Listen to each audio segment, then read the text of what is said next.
Hello, everyone, and welcome to another episode of On the School Bus with Dr. Spates. Today, we have Dr. J.R. Rucker. He is a high school principal and adjunct professor at USC, where he teaches research methods and data analysis with over 25 years of experience in education as a special education teacher, athletic and activities director, as well as a site administrator. J.R. has an emphasis on providing hope for students and support for educators. A native of Pine Bluff, Arkansas, Dr. Rucker attended the University of Arkansas at Pine Bluff and completed his doctoral studies at the University of Southern California. Dr. J.R. Rucker hosts the Educational Truth podcast and founded the Educational Truth Conference. In 2024, Dr. Rucker was named Associate Counselor of USC's chapter of Kappa Delta Pi in International Honor Society. J.R. is an author of 3 books, most notably Get That Doctorate, a book that gives insight to the journey of prospective and current doctoral students. Dr. Rucker's education consulting focuses on student motivation, mentorship, behavior support, and cultural understanding. Dr. Rucker lives in the Inland Empire of Southern California with his beautiful wife and 3 gorgeous daughters. You can reach Dr. Rucker via email. The email will be in the show notes in his website at drjrrucker.com, and that's drjrrucker.com. Get ready for another inspiring conversation. Let's go. Welcome to On the School Bus with Dr. Spates, the podcast dedicated to advancing creativity and innovation in education. Each week, we invite educators, innovators, and creatives from across the country doing the real work in schools to hop on the school bus with me, Dr. Spates. Together, we explore what's working. Whether you lead from an office, a classroom, or anywhere in between, this podcast is your vehicle for creative ideas, bold leadership, and strategies that have been put to the test where it counts in schools.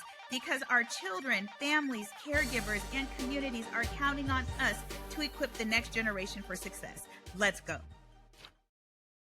Hello, everybody. Welcome to another episode of On the School Bus with Dr. Spates. Today, I have the incredible Dr. J.R. Rucker. How's the school bus, Dr. Rucker?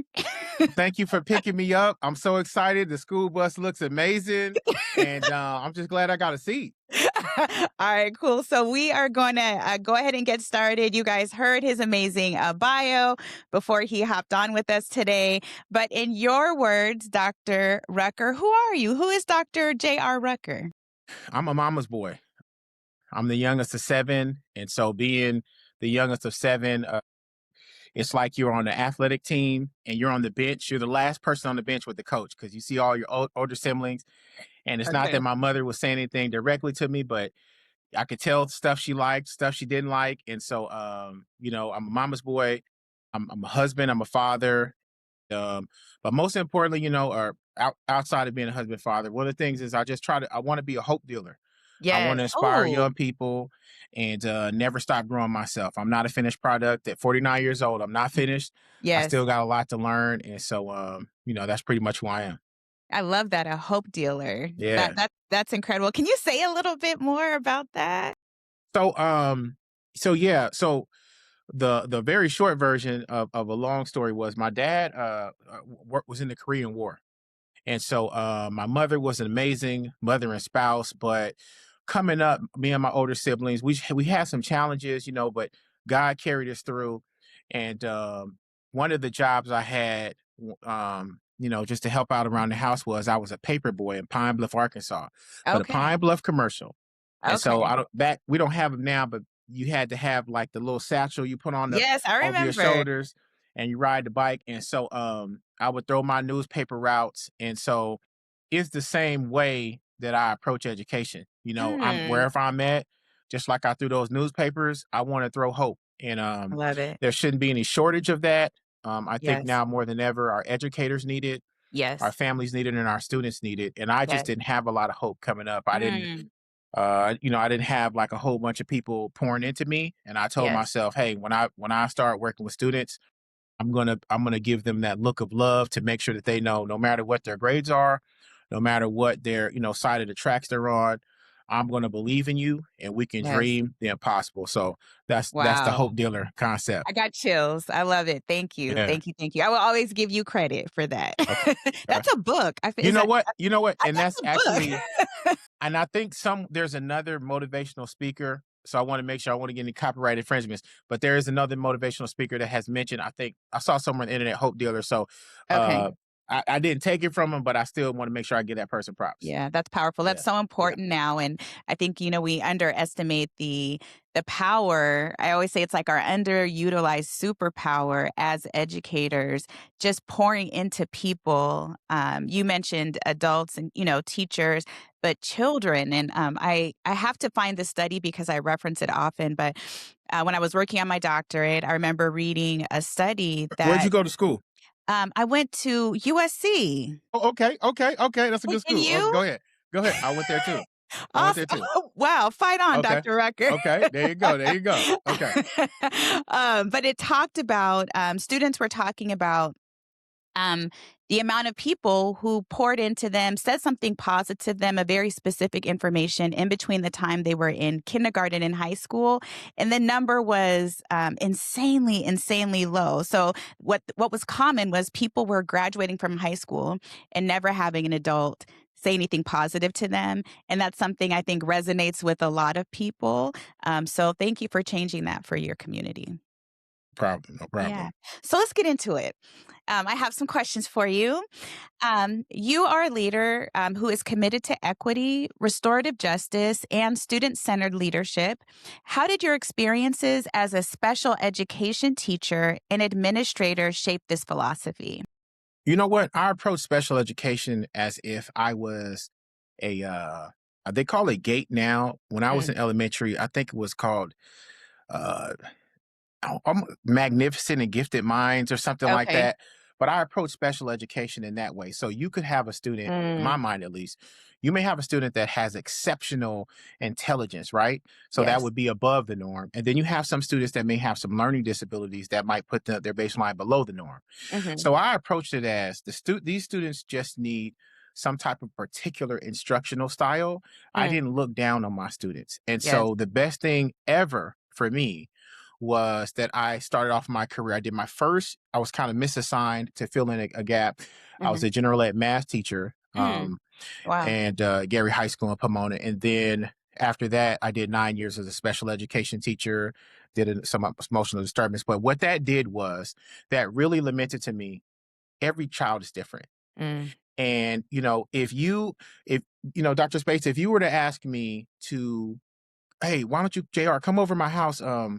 My plumbing or something is messed up. I can't do that.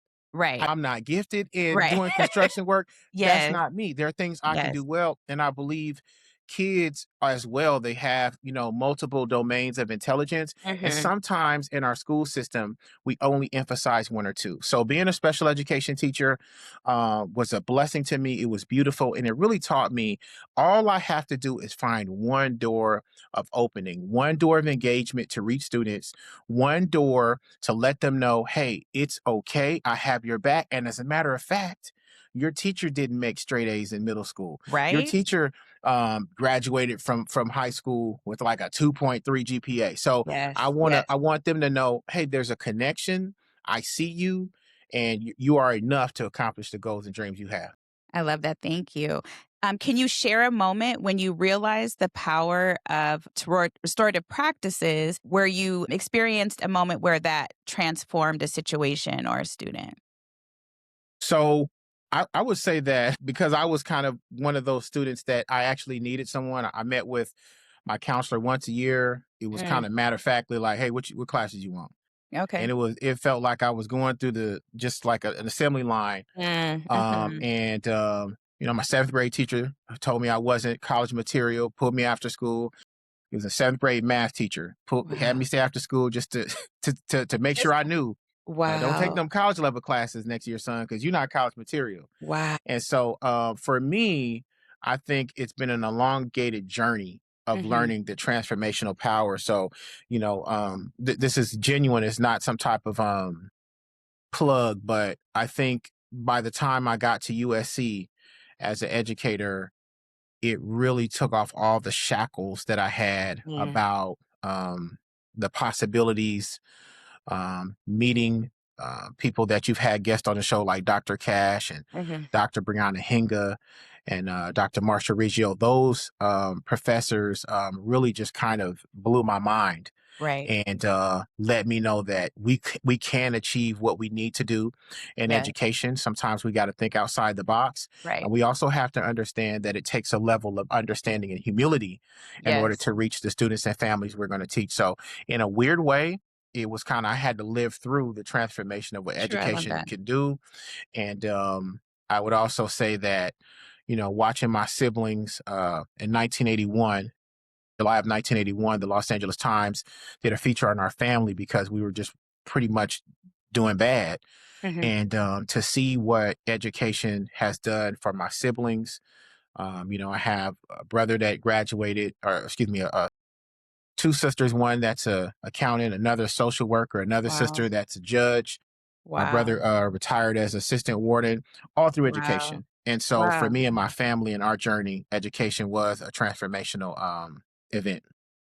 Just listening to you, I just the last things that you said started to make me even think that like education is a restorative practice and being a hope dealer, which is what you do, it is a restorative practice, because education, it sounded like your experience at USC did that a lot of restoration work for you that to respond to the harm that you experienced. Absolutely. Absolutely. Yeah. Your current role, you are a high school principal. Yeah, high school principal. Disclaimer: the words and opinions that are said in this podcast, this amazing podcast, are not that of my school district or school. But I want to give a shout out to Altaloma High School, home of the Lions, and Chaffey Joint Union High School District has given me the opportunity to be a principal in the district. And so on a daily basis, we're trying to challenge ourselves as leaders and be as supportive as we can to our families, our students, and our staff that are at the school. Awesome. And I wore these colors for your Oh, school thank you. I see community. it. I see it. I see it. I see it. Okay, the high school principalship, as I Yeah. understand, because I Yeah. am at a middle school, Yeah. but people say it is like no other. What does it take to effectively lead and support a high school community? You better be a good listener. Mm, You had better be an exceptional listener because everyone that you're interacting with is experienced. So for mm, instance, at the high school level, most of the staff members are extremely experienced. So it will behoove you to go in there and listen to the staff. That's like you have all pro, you have Tom Brady at quarterback, who's yes, your social science chair. Why wouldn't you listen to what Tom Brady is seeing on the field? And yes. then you have experienced parents because these parents are not new Mm, parents. These are parents that have a 14-year-old through an 18-year-old, right? So mm, now you have experienced parents that can really give you a lot of information on the learning styles of their child, their home environment. They're not coming in as kindergartners, not really understanding their child. And then ultimately, you have experienced students. And so the experience that these students have had since up until high school could have been amazing, could have been mid, or could have been horrible. And so mhm. you better listen. And then after you listen and you get the information, move quickly to create change. You Ah, don't have to make a lot of change, but I think, in my experience, people really respect if you can make some changes that respond to issues they have and areas they have support. So I it's, love it. the greatest job I've ever had. It's an honor to serve the community that I serve. And I'm excited every single day. I'm ready. I don't need any coffee in the morning. I'm ready to go I every love day it. because it's a blessing. You get a chance to impact the lives of young people forever. And so that's what makes me really excited and honored to have that position of principal. Awesome. Thank you for that. In your current role at your site, you encourage students to run towards the roar. Yeah. Yeah. Okay. What does this mantra mean in practice? So I've been blessed to have some amazing people in my life. I talked about my siblings, but also I have a great friend, David Guerra, who is also an educator. And years ago, we were talking and he was telling me about the African story. And Mm, so simply how lions hunt is they separate. So you imagine on a Serengeti plain, you have the female lions in mass on one side and two or three male lions on the other side of a plain. okay.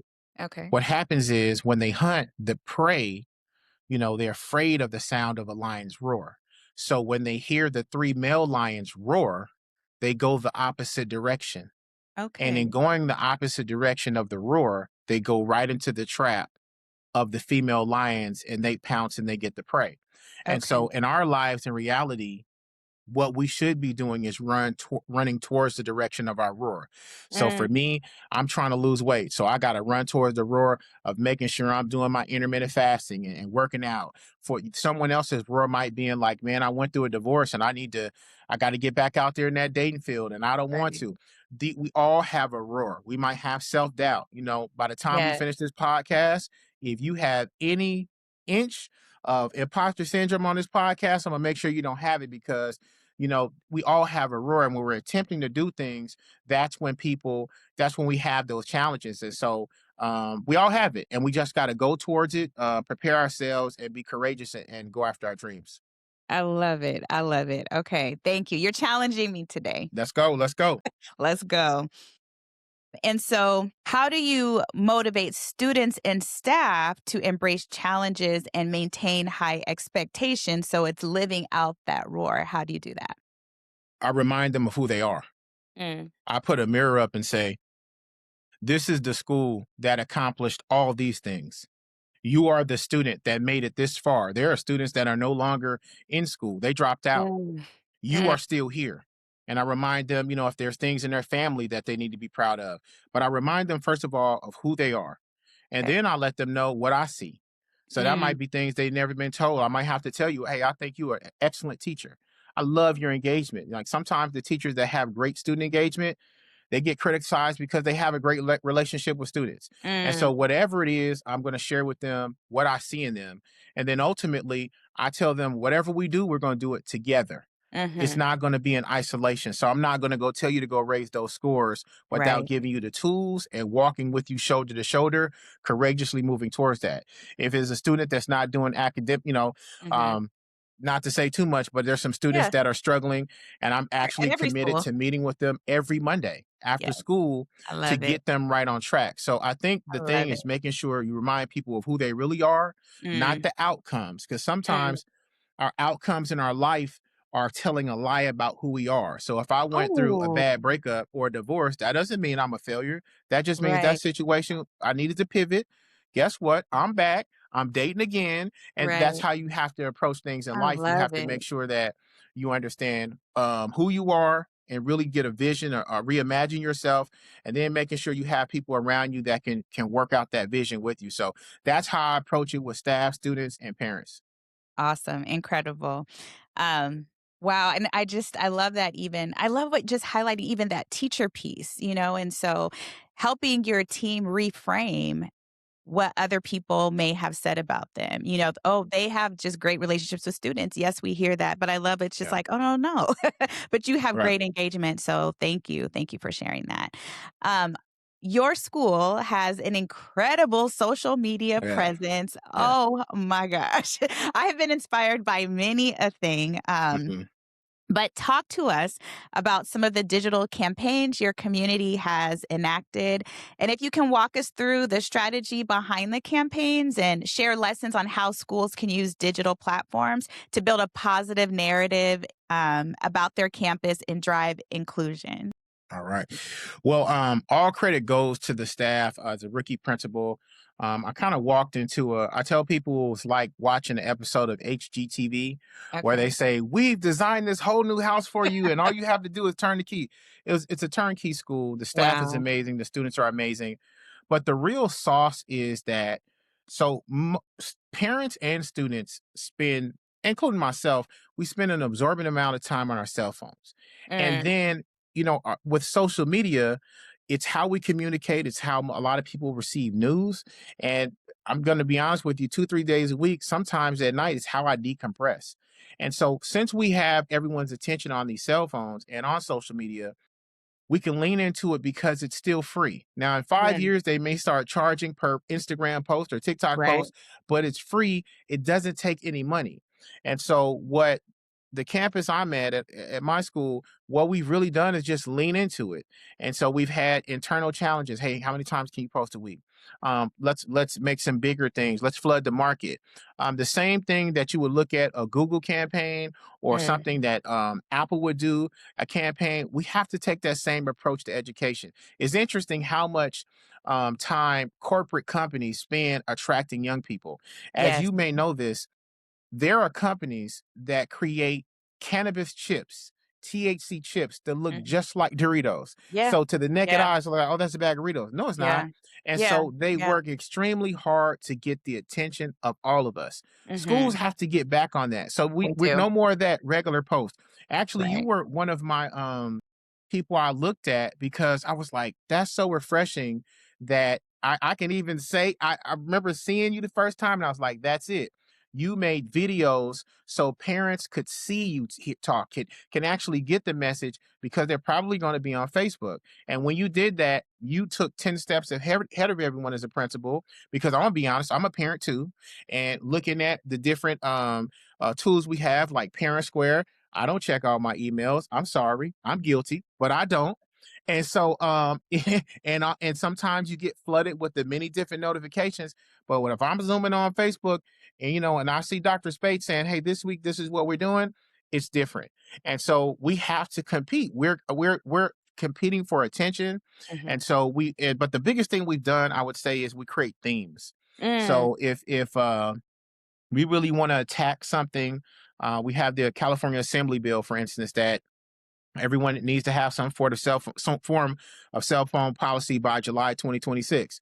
All right. So what that means is we're going to have to all come together and come up with creative strategies. And so where I'm at, everybody is just pushing the pedal to the metal. We all push it out, and there you have it. But you have to have people to understand that a cell phone and social media is not an enemy. It's actually an asset and a tool you can use.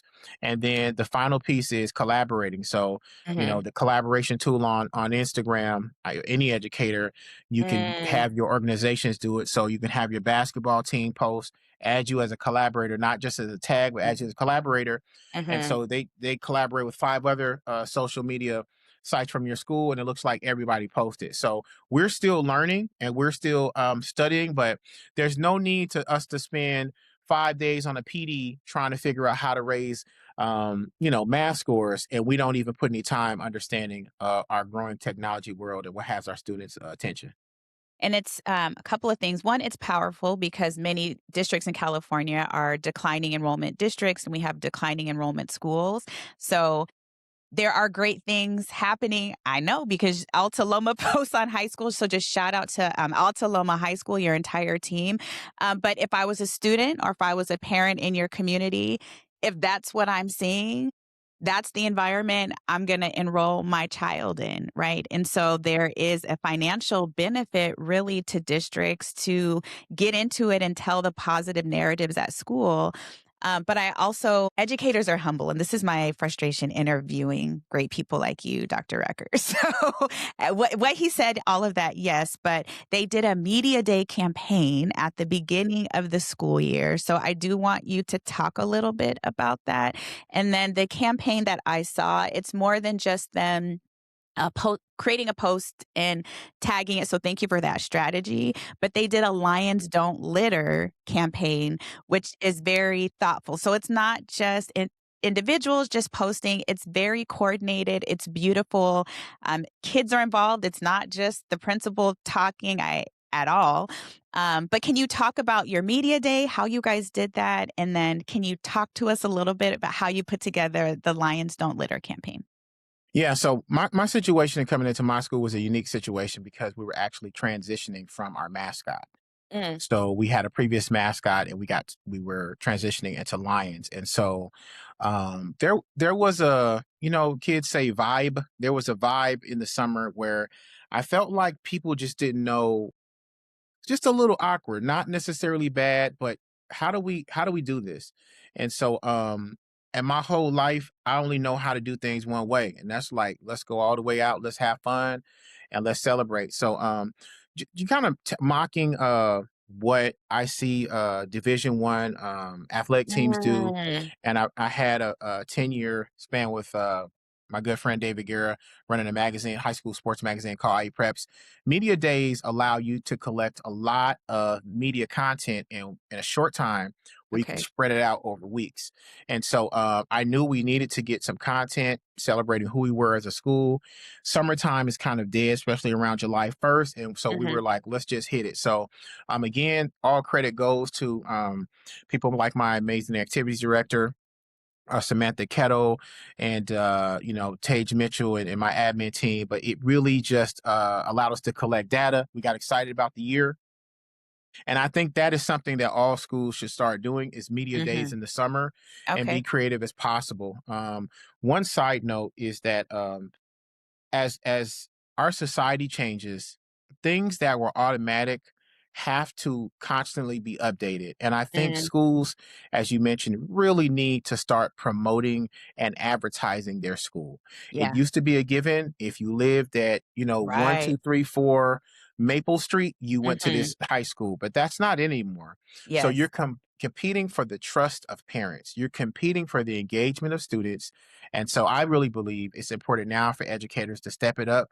I know there are a lot of hats that we have to wear, but Mhm. but marketing, if you have any kind of business or organization, you have a marketing business.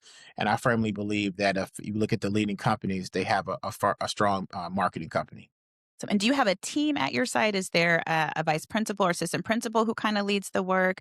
Who Where No, does the I, thinking and I would say strategizing take place? we've been fortunate to have the right people that are for it. Kids are always for it. Their minds are malleable. If I was talking to someone who wanted to get started, find those two or three people that don't mind doing video edits. It's kind of like a thing they enjoy doing. Get Okay. those people in the room, and then you just got to jump out there. Every video is not going to be a hit. As a matter of fact, the worst video that I posted this year got the most views and retweets because kids were roasting me. I'm talking about they were roasting me. I But love it. but you know what? I'm like, I have your attention. And Right, if you right. gotta, if you gotta roast me on social media and roast how bad the video is, for me to that's the risk I gotta take to keep your Yeah. attention. I'm gonna do it every time. And so, Right. but you need to get the right people on your site. Not all Okay. staff members are gonna be into it. They're gonna like, I don't get paid to do that, and that's fine. Sure. But Yeah. get your team, and it creates a culture. And once you start going, to quote Dr. Cash, once you start moving forward, do not slow down. Do not slow down. You keep going. All right, awesome. Thank you so much. Now, in addition to your role, you also do a lot of other work. I don't know how you do all this great work, but you have the Educational Truth podcast Mhm. and you have the Educational Truth Conference. You launched the Educational Truth brand that includes both of those things. Please tell everybody about your podcast. Why a podcast? How do we listen and connect? So, in 2019, I was still a doctoral student at USC. I just felt like educational conferences are actually really expensive. And so I take issue with, how are you going to have this amazing educational conference and it costs $800 a person? Yeah. That's just me. I'm not speaking for Dr. Yes. Spates, but Yes. Yes. like, they're too expensive. And I think if they were more affordable, not only would more educators go, more parents would go to educational conferences. And so I'm thinking, like, we have all these people we have access to. Why don't we just put on a free online educational conference? The first one was 100% online, YouTube, Facebook. It lasted like 6, 7 hours. I had a bunch of co-hosts and moderators that helped me, so I didn't have to do all the lifting, but it was free. Awesome. And it just gave pocket-sized pieces of information, 15 minutes, 10 minutes. We have a Mm, shorter attention span as well. And so, no, I can't sit and listen to you for 2 hours mhm. talk about your dissertation, Right. but I might have 10 to 15 minutes. And so, there's a very hot podcast that's turning up the internet right now, called Get on the Bus, on the school bus, and all your reels are hitting because they're bite size. People need bite size. They need bite Mm, size for church. They need mhm. bite size for school. And Mm, so the conference allowed to have, one big thing, but they were split up into smaller ones.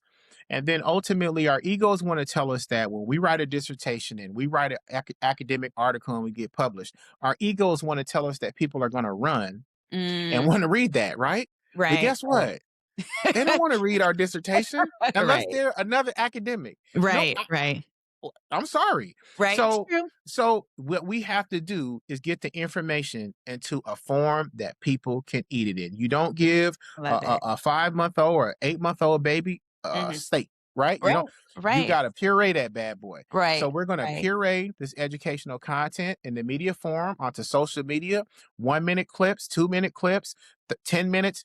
So people, not just educators, parents can understand what's happening because Yeah. when you can get parents and students and staff members, educators on the same page, you can Mm, accomplish everything. I And so love it. that's what the educational truth was put into. And then the podcast allowed me to have cool conversations with people like you.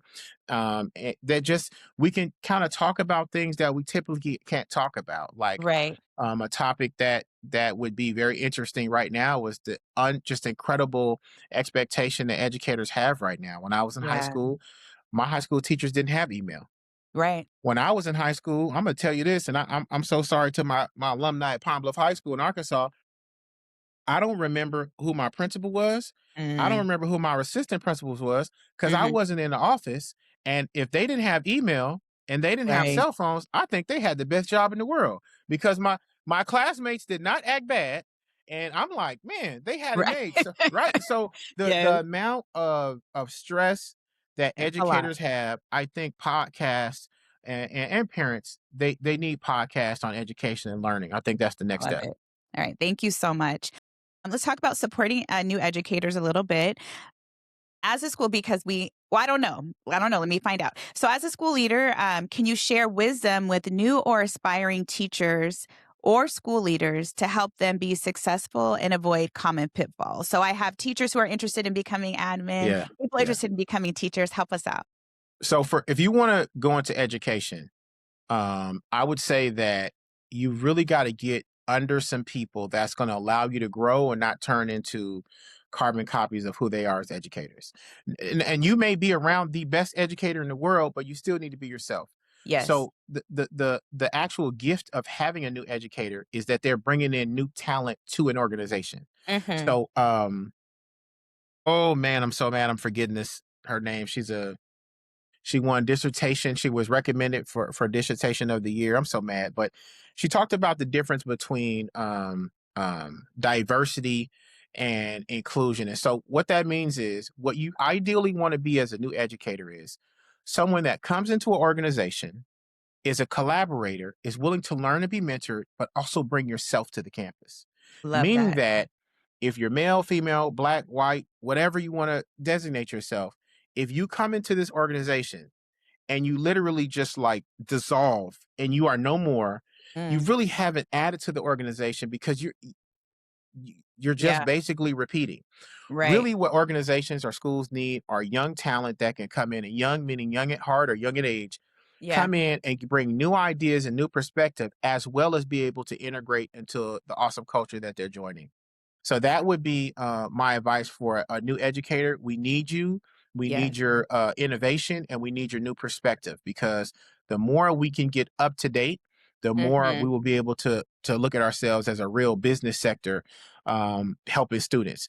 Now, if you want to get into administration, I have three pieces of very brief advice.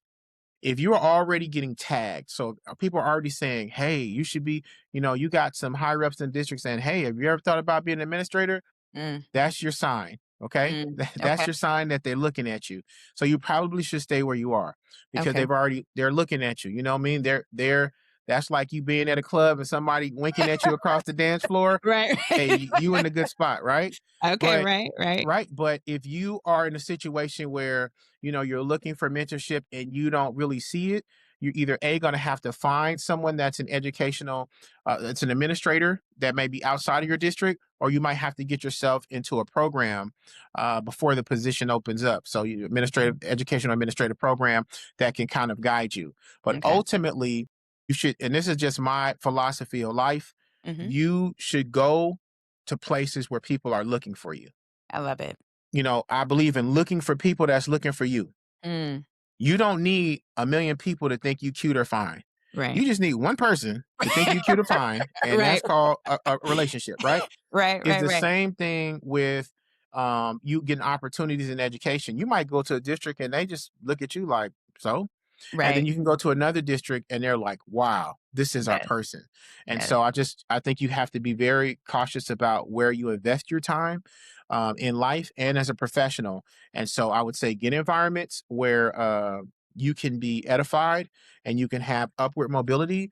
And Mm. then, and if you have any place schools that you're considering, my recommendation, and not in a joking way, my recommendation is always to go to USC. Yeah. And can you I say the same thing too, and it's not to be a plug, but do Right. you want to say a little bit as to why are you comfortable telling people why or Yeah, I'm very Okay. comfortable. Okay, okay. So, so if you look at some of the best attorneys in the world and the nation, Mhm. many of them started at Harvard. Okay, Mhm. so you need to know your sector. So Mm. if you're in education, that's your industry. You're not a brain surgeon. If you're maybe you're going to go to Johns Hopkins University, if that's going to be, or Meharry.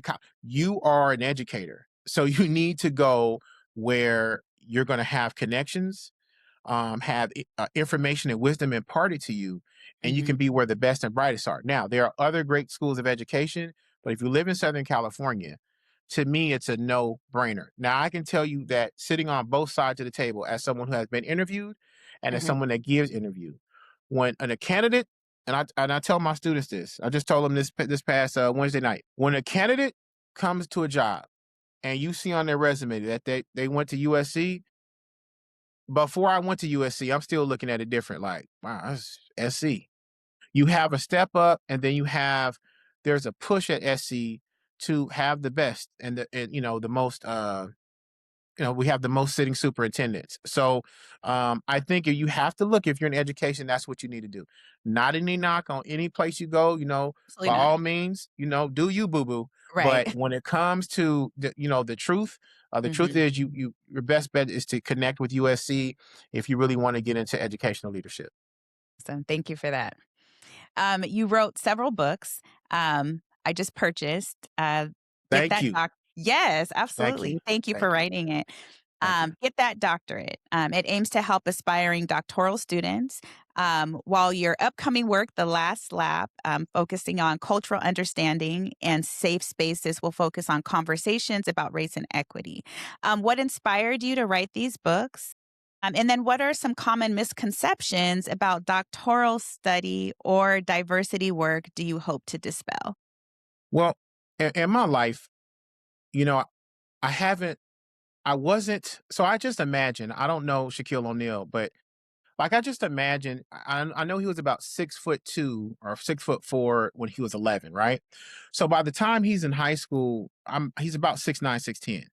So if someone were to walk up to Shaquille O'Neal and say, when he's in high school, hey, you can go to the NBA, and he's Mhm. 6'10", I don't think he's got to dream too much to see that. I think he's gonna be like, Okay. I probably am, right? Right, right. Many of us just don't have a lot of opportunity where people pour into us. Mm, Sometimes we have to be overtly talented in areas, and some of our talents and skills are still being developed. It's amazing for people to think that a 17-year-old is going to be a finished product when I'm a 49-year-old and I'm not a finished product, right? same. Right. Yes. So, Yes. what this book was about was breaking down barriers of any negative thought.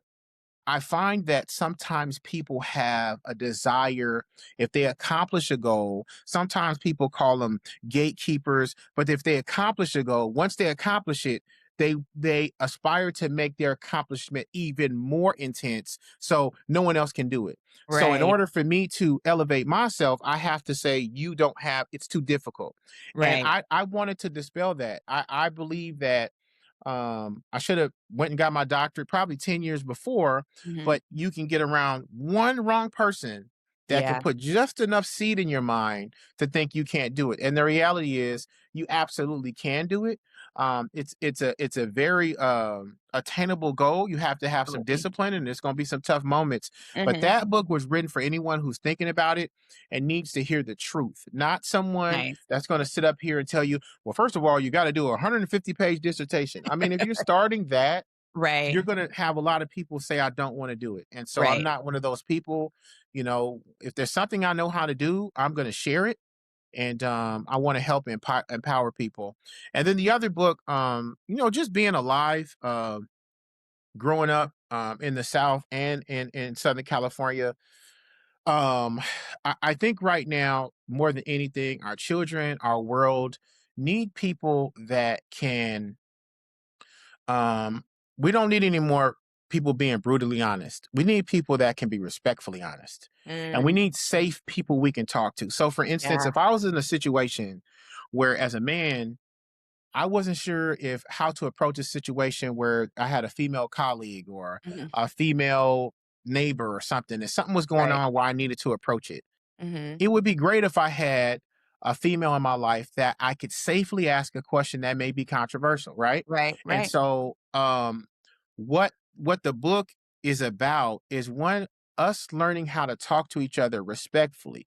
Mhm. Even if we disagree, I still don't have to cuss you out and Yes, disrespect you. yes. And so we need people that can be safe spaces for us to ask questions, say, "Hey, can you help me with this?" and Mhm. not judge me. I And love it. so that's what I feel, what I see as a 49-year-old man um, happening. And my real goal is that I want our children, I see your amazing children. I want our children to have new problems 20 years from now. Mm. I want the problems for our children to be as like, okay, there are too many flying cars up here. Right. I'm trying to get to work and they're flying over my house. I really want them to have problems that are totally new to what we're doing. Yeah. And I just feel like, 30, 40 years ago, there are a lot of people that made a lot of strides, a lot of sacrifice Mhm. to make sure we have a better society. And I think people in my age range have dropped the ball. I don't know if we got Yeah. lazy or what, but I want the kids to see the best of who we are as humans. And so that's what cultural understanding is about, is just approaches to talk about issues that maybe people struggle with, and also how to show care as we navigate those conversations. Alright, thank you so much. Um, you recently released, 10 Years In, Yeah. Yeah. a memoir and guide for newly married husbands. Uh-huh. We're gonna talk about just work-life balance and Okay. self-care, personal growth a Yeah. little bit. Yeah. How do lessons from your personal life influence your leadership? And then the second part to that will be how can educators maintain healthy relationships and self-care while meeting the demands of school leadership? Wow. That's a lot. Well, I would say that first of all, as I mentioned, my dad was in the Korean War. He had PTSD. So he had a lot of episodes where we weren't safe. We had to flee from him. My mother loved him to death and never really said bad things about him, but it was tough. So I didn't really see a healthy marriage in front of me. The as it might sound crazy, but the marriage I saw that I wanted to aspire to was the Cosby Show. Yeah. Thursday nights, NBC. Yep. I was like, when I get married, I want to be like that as a father. I want my wife to be like that. And so, it was amazing that a TV show could impact me like that, but that's what I saw. So coming up, I, mm, having, four older sisters, a multitude of aunts, I grew up in a home where we respected women. I just wanted to share a little bit about my journey, but also how cool it is to be in a relationship with someone, and that some of the things that maybe society frowns on is Mhm. not the worst thing. Yeah. I and I'm gonna be the first one. I am the most non-judgmental judgment person you'll ever find. If I had a chance to just talk to my children as adults, I would tell them like, I do want you to go out there and meet people, but I don't know. It may not be the worst thing in the world to be selective of who you're with intimately. Right. Yeah, absolutely. Sometimes, if you taste every ice cream and ice cream product, sometimes it does mess up your palate. You know what I mean? Or Yeah, sometimes yeah, it does yeah, kind of, yeah. and so the Yeah. book was saying, here I am seeing growing up in a house of a family that was, my dad had a lot of issues, and, to God be the glory, we made 10 years, and I wanted to document that, but Congratulations. I always want to I always want to share with people that might be coming behind me for I whatever love reason. that. So almost kind of like some tips. This follow these follow these tracks so you don't have to make your own tracks. But it was a lot of fun to write. We were in Puerto Vallarta, Mexico, when I was writing the book, and I started it in California, but I Okay. finished it when we are enjoying our 10-year anniversary. And so, it's just something to help. And I think particularly for men, Mhm. one of the things I tell my wife is that I struggle sometimes to find the ability to have intimate conversations with men. I Mhm. watch my wife and she'll be on the phone with her friends and they Yes. just be giving a whole emotional, and I just be like, man, y'all Right. got all kinds of support. And so as a man, Right. that's been a struggle. But as an educator, finding balance, that's a constant fight because school sites, particularly if you're a leader, it has ebbs and flows. You're gonna have weeks where, man, it's cracking. You know what I mean? It's just Yeah. cracking, Yeah. right? Yeah. And you got to be on your best. And then there's going to be weeks where things slow down. So, what has worked for me as of late is me and my wife are communicating on who's going to leave the house in the morning to exercise first. That's big. Scheduling our alone time. Oh, I love And that. then, yeah, that helps. And Yeah. then also, making sure that we're monitoring each other. Oh, I don't ever want to come home and tell my wife, like, man, I feel like I got beat up by Mike Tyson. But yeah. there are days where she can see me have just certain patterns where I'm stressed. Like she might see me come home, and like if I come home and I immediately go, it's like my man cave. I call it the dream room. If I go Okay. to the dream room and she see me turn on a video game or something, she'll be like, Yeah. oh man, he something happened. So Rough one. Yeah. right. So I would say just the communication part has been important, but for sure physical activity. I would say Right. starting the school year, thanks to the support of my peers, my co-principals in the district, and my superintendent, we all had a focus on making sure we move more. So from getting on the Wow. Peloton to walking to swimming on Fridays, Mm. that's been a big help for me this year. But Okay. it's always a struggle. I don't Yeah. know anybody that's mastered it, but it is extremely important because you're giving as an Mhm. educator, as a Yeah. leader, you're Yes. giving. And when Yes. you're giving all day, you're going to need to deposit back in yourself, whether that's, getting a massage or working out. All right. Thank you so much for sharing that. Mhm. And then last question. Okay. So, looking ahead, what innovations or policy changes do you believe are most crucial for improving student outcomes in high school? I think we're going to have to 10x career exploration.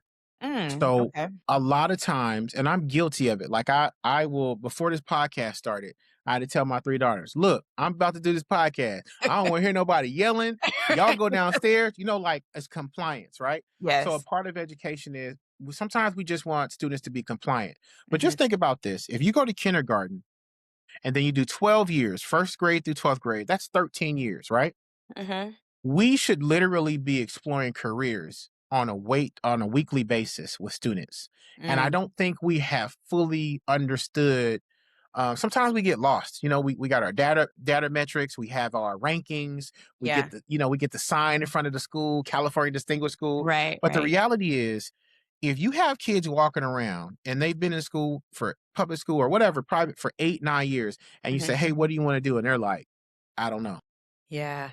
Some part about me makes me feel like we're failing them. They don't have to be like 100% sure, but Right. we should start getting them by the time they're in eighth, ninth grade into clusters of Hmm. things they have aptitude for. I'm old, but in the 90s, they used to give us aptitude tests. Right. I don't see Right. that as much. And Right. so the internet is everywhere. Like I grew up with the phone book and now I have an Hmm. iPhone. So Right. the Right. internet is everywhere. But at Hmm. the same time, I still don't think the students understand or need support in saying, hey, let's really start exploring these careers. Do you know Yeah. what a career outlook is? Do you know Right. how many in your career? Do you know what the demand is? So if Mm. you want to be a zoologist, that's great. Right. But what is the career outlook? Are they hiring?